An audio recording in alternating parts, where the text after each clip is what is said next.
All right, let's meet them. She anchors Hot List on theblaze.com. Our old friend Amy Holmes is here. I don't mean to say our old friend, our friend who we've known. He's the senior writer at the Weekly Standard, John McCormack. Hey, John, how you doing? And she's the best-selling author and host of the Sister Giant Conference on Activating Conscience and Restoring Our Democracy on March 28th and 9th in Los Angeles. Marianne Williamson is with us. Okay.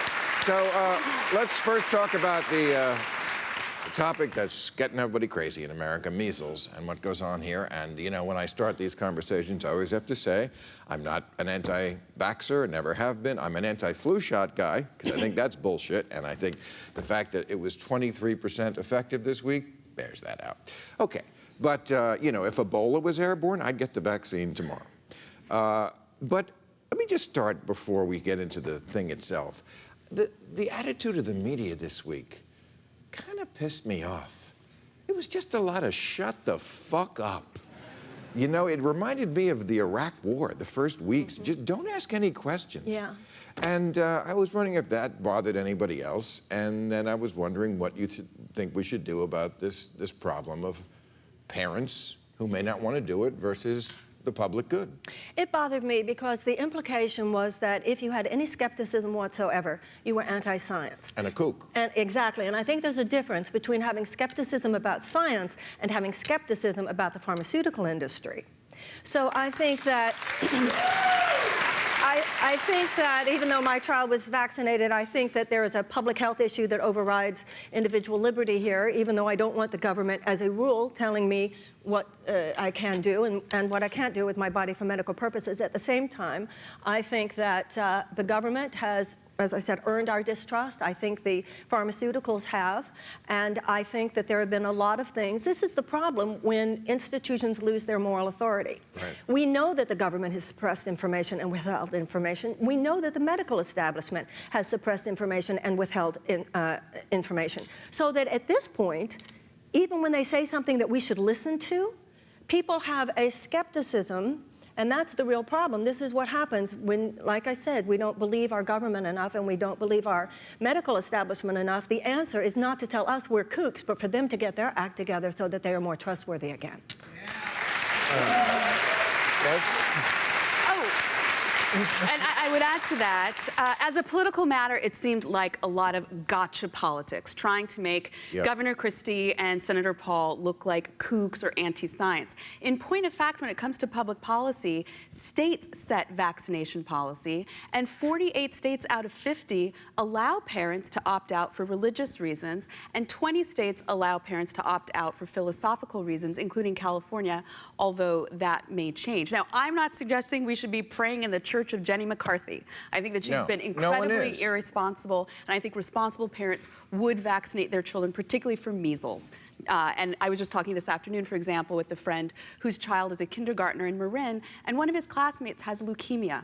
So for that family, measles vaccination is not theoretical. It is a matter of life and death. And I think those are the real issues to discuss, not Christie going this way or that way about Paul did go really off the rails this week when he said he's known people who said they had profound mental disorders after getting vaccinated. And we know that the science is very clear on this. Vaccines do not cause autism. They're not risky medical procedures. They work. Everyone should get their kids vaccinated for the standard regimen. Now, I think that the media coverage was ridiculous in making this a Republican problem, because if you really look closely at it, it's more of a liberal problem. If you look at Hollywood, Berkeley, there are communities where 50% of the kids are not vaccinated. And when you get to that point, I do think you really need to look at possibly eliminating or at least narrowing these exemptions. I mean, what Christie said, that there should be balance, is what 48 states basically have, that there are these exemptions for personal belief or religious reasons. But when things get that low, I think you really have to look at getting rid of these exemptions, or at least narrowing them. Can I make one more point about the media that bothered me this week? The analogy that I see all the time is that if you ask any questions, you are the same thing as a global warming denier.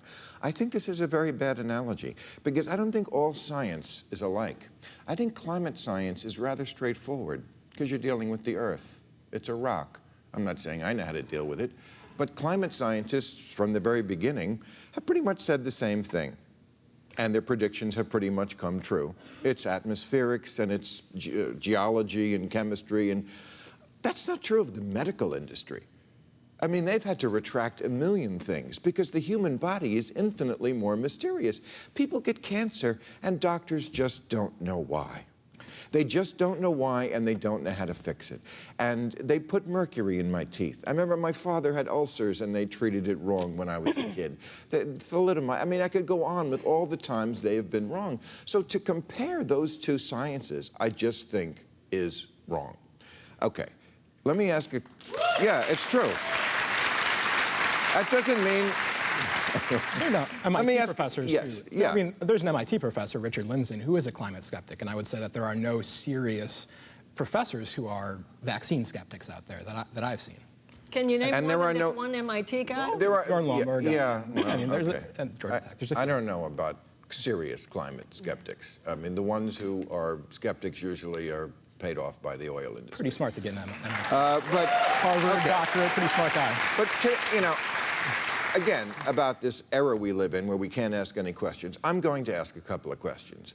One is, even if we agree, and I think we all do, that vaccines are pretty much safe, and they certainly are effective, you know, they can wipe out diseases, can you do too much of a good thing? Because America loves to do that. We certainly went overboard with antibiotics, to the point where, you know, we're going to live in an age, perhaps very soon, very frightening, yes. where they don't work. I'm not suggesting the exact same things are going on with vaccines, but in 1983, they gave a third of what they give now. Is it limitless? Are there no amount that is too much? Well, long before this story became such a big issue, many parents have been very concerned about this vaccine issue.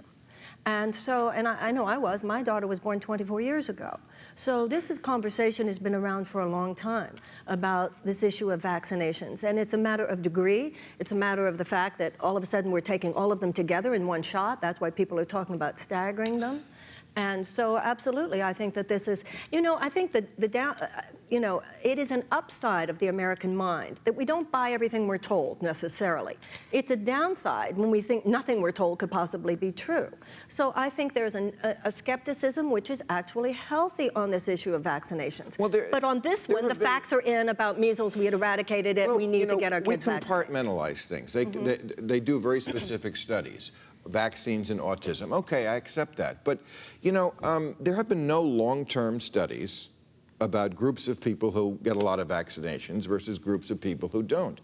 I'm not so sure that people who get a lot of them have as robust an immune system.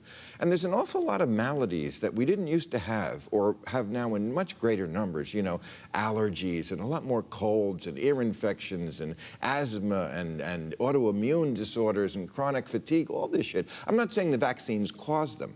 I'm saying I think there's a lot of environmental factors that causes this shit. And if your immune system is not up to par, and you know, when you don't use your immune system, right. Well, I mean, there's, you know, controversy actually of kids being bathed too often and being slathered in all of these, you know, all of that. And that is actually bad for building up their immune system. I think the science is in when it comes to measles vaccinations. I mean, I actually have a smallpox vaccination because I was born out of the country, and thank goodness, I mean, that we are eradicating smallpox as well. But we're not arguing that. That's not what I'm saying. I'm just saying we're not really looking at the bigger picture of this when your body doesn't get a workout. I mean, you know, I'm at the age now, 36. where they're suggesting, you know, maybe you should take testosterone, you know, added testosterone. And they said, but, you know, if you do, just know that your balls shrink. It's a trade-off. I said, why do my balls shrink? It said, well, because you're giving your body testosterone so it thinks it doesn't have to make any more. That is what happens in the human body sometimes. You know, when you ate it like that, it doesn't think it has to do the job so well. Certainly, and there are concerns about women being put on birth control pills starting in the early teen years and having that in their systems for the next 25 to 30 years. And yes, I think we should have skepticism over these things, but we also have to look at the public health, look at the research, and make responsible decisions. I don't think anyone's arguing with that. But to your point about trust, I made a list just literally off the top of my head about places where I don't agree with the medical establishment. I mentioned this to Dr. Gawande, who was here a few weeks ago. I've never heard of a doctor asking anybody, and no one has ever asked me, a Western doctor, when I went to them for anything, what do you eat? That's right. What do you eat? The thing that perhaps is most influential in whatever may be wrong with us, or maybe it's exacerbating it, okay. They address symptoms and not root causes. They're okay with things like aspartame. Aspartame. Yeah. What is it? Aspartame. Well, whatever it is, it's shit.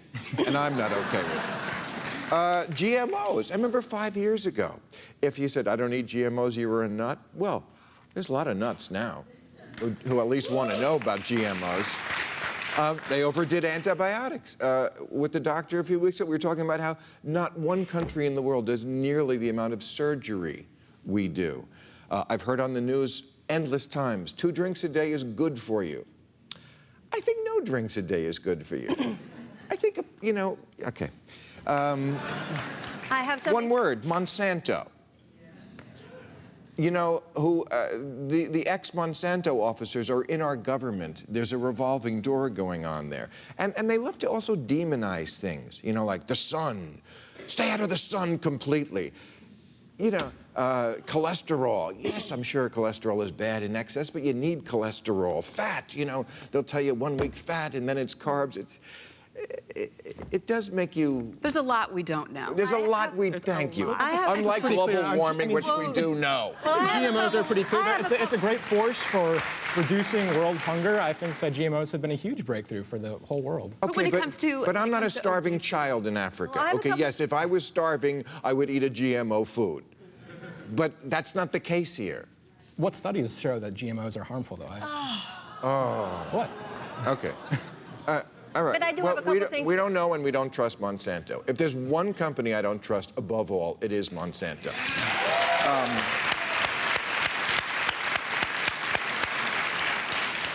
All right, I was going to start something else, but, you know, we only have a couple of minutes. A couple things, though, that the medical establishment doesn't tell people who are sick, but I'm not sure you're going to like it either.